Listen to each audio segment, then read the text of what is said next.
Former President Obama is urging Americans to prepare for an extended period of economic turmoil and other lingering effects of the coronavirus pandemic. In a recent virtual town hall hosted by My Brother's Keeper, a national initiative for young men of color launched by Obama while he was in the White House, the former president said that he didn't want people to view the current pandemic as a, quote, short-term thing. Obama said, quote, even in the states that are doing it best, even when things reopen, it's still not going to be what everybody wants. It's going to take some time. The economic effects are going to continue to ripple out. We haven't seen all the impact that's going to occur.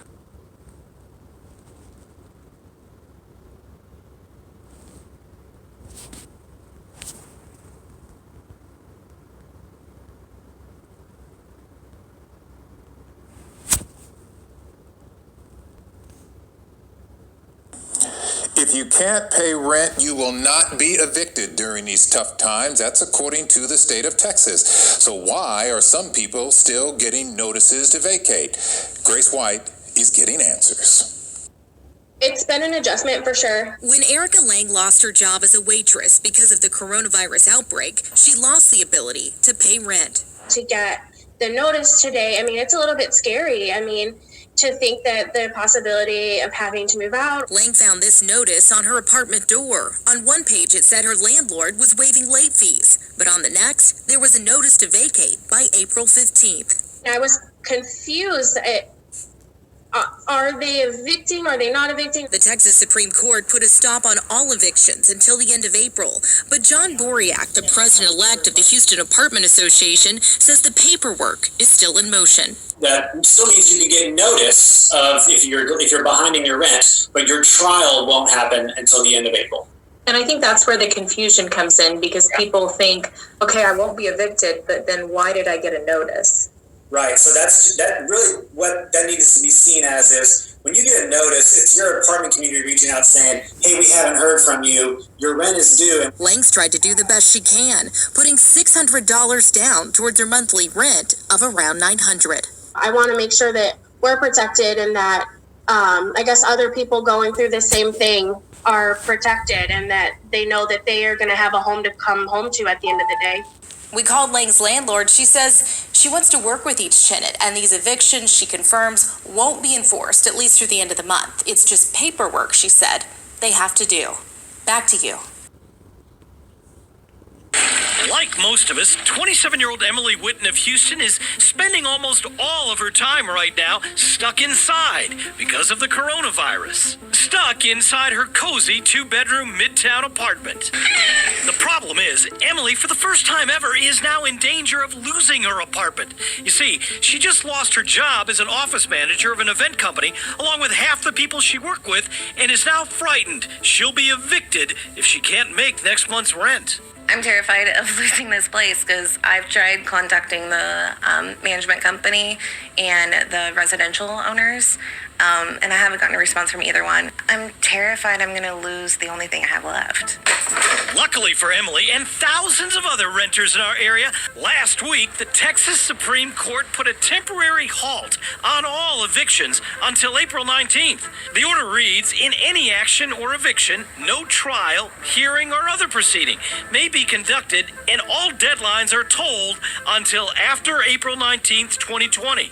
It states further that issuance and service of a citation for eviction may not occur until after April 19th. But Channel 2 Investigates has found that despite that order, hundreds of eviction cases continue to be filed in Harris County courts. In fact, one day after the Supreme Court order on Friday, March 20th, 74 new eviction cases were filed.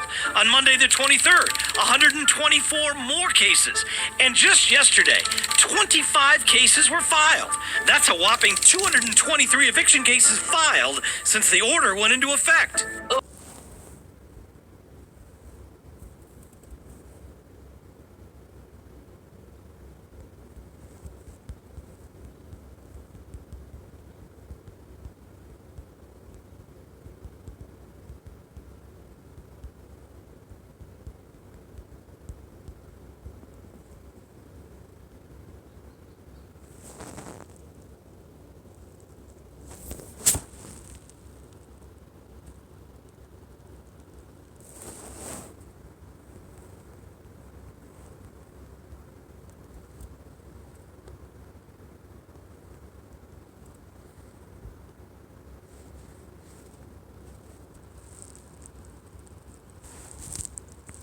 going to be a quick video, but this is pertaining to two dreams that I had on separate days, but they're related to one another.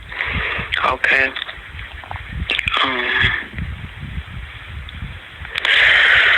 The first dream, I did not quite understand it, but it was very quick. Okay.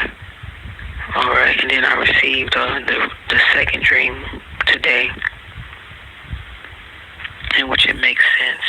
And the thing is, the first dream, it's like the second dream was supposed to be first, okay? And the first dream that I had was supposed to be second. It went in different order. All right, so in these dreams, the scenery itself was as if I lived in an apartment complex, okay?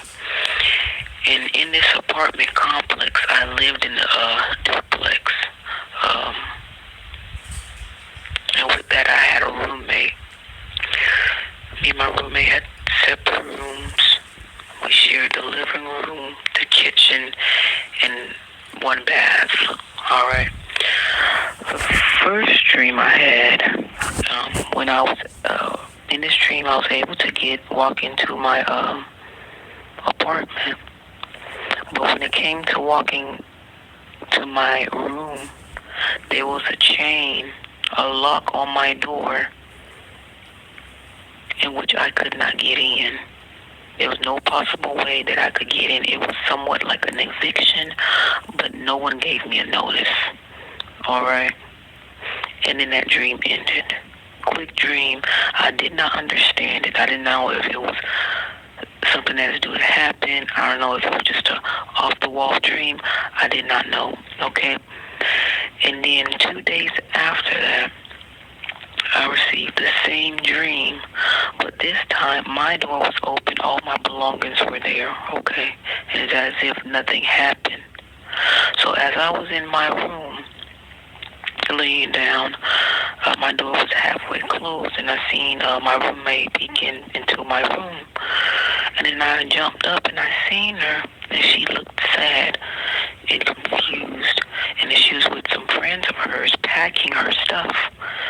Okay, and then I asked her, I was like, "Are you okay?" And I said, "Why are you moving? Where are you going?" And then she was explaining to me that she received a letter. Okay, so this apartment complex that we lived in was owned by the government. Okay, and then we would pay our rent. Her and I paid separate rent. We would pay our rent through the staff of the government. So she received a letter, not me. I didn't receive a letter, okay? So she received a letter, and that letter was saying something about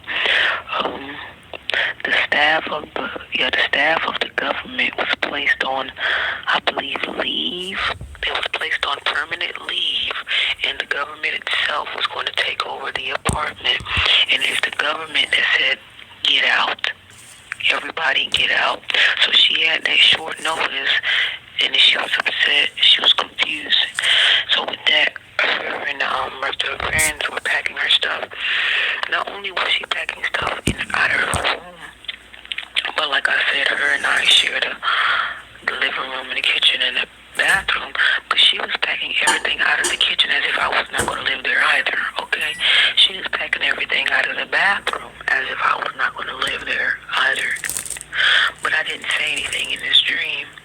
Then she began to paint the walls as if like someone was to be leaving, okay? Basically bringing the rooms or the areas back to how they found them. And then I remember asking her out, and I don't know, for some reason it was raining. I don't know. I'm just saying what I seen. And I was asking her, I was concerned. I was saying, "So where are you going to move?" Because this was such a short notice. Right when she received that letter, it just told her she needed to get out. She said, "I don't know where I'm going to move, where I'm going to live." Okay, and then I'm trying to figure out what else happened.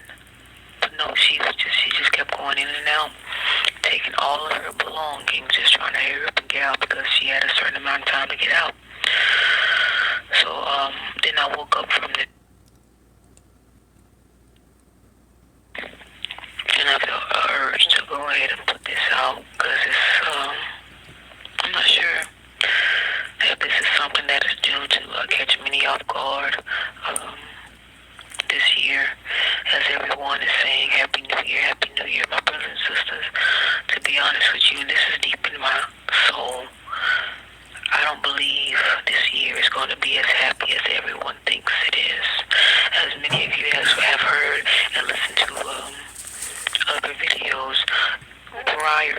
few days prior to the New Year's, I asked the Lord in prayer,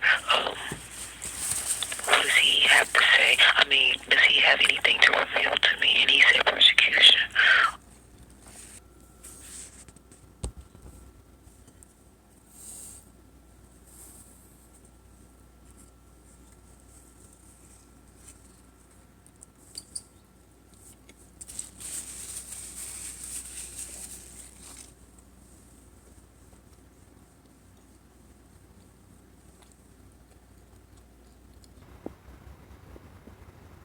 With that, making sure state leaders protect us during this pandemic. It's one of the reasons ABC 15 launched the Rebound Arizona.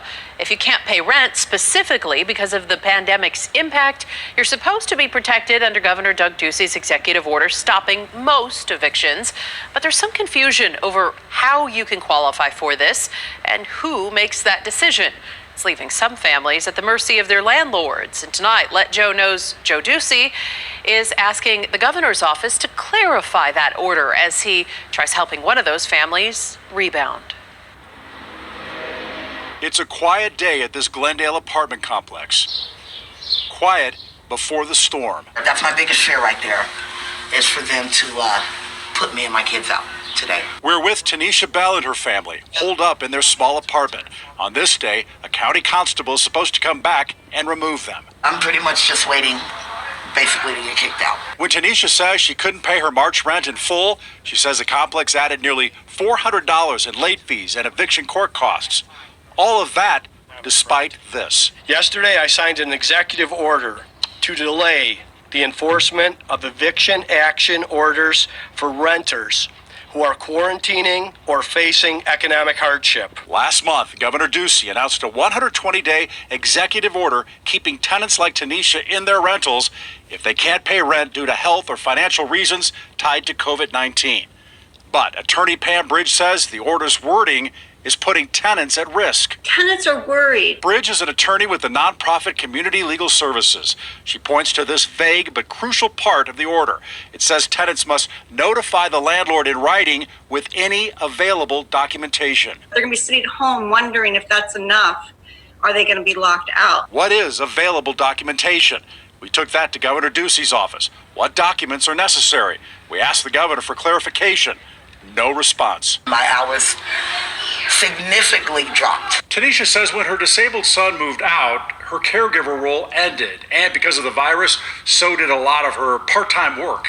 Like this arena job. COVID-19 canceled concerts and graduations. Just part of what she says sent as proof of financial hardship to management. All of the emails that me and Maria had talked about with regards to payment. They wanted more. She says she sent more. We don't know what the Palms of Glendale still needed. They didn't return our calls. So we advised Tanisha to write another letter explaining everything she said she explained before in detail. I didn't get a reply, but Friday morning I get the constable here at the door. We have 15 minutes to get out. But her paperwork proof was enough for the constable to keep her here at least that day. Everything that he told me I have done already. Bridge says rules can also be too specific. That's not the case here. She sees another troubling question. No direction over who decides if the tenant qualifies for the protection. It can't be the landlord because that kind of defeats the whole purpose. Constables tell me their job is to carry out an order. They say disagreements about payments, timing, and financial loss is between the landlord, tenant, and ultimately the courts. None of that is spelled out in the order. We asked Governor Ducey's office again. A month after issuing it, why not more clarification? No response. It's Joe Ducey with ABC 15. No response. It's Joe Ducey with ABC 15 Phoenix. And no response from management at Palms of Glendale, where Tanishan family wait and wonder what could happen any day. What does that mean to you? I have nothing. I have nowhere to go. I have nothing right now.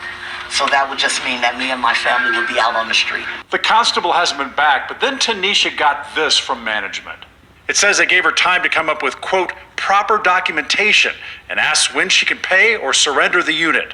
We're staying in contact with Tanisha and will continue pushing the governor's office about these apparent holes in the executive order intended to protect her and you. Helping you rebound, I'm Joe.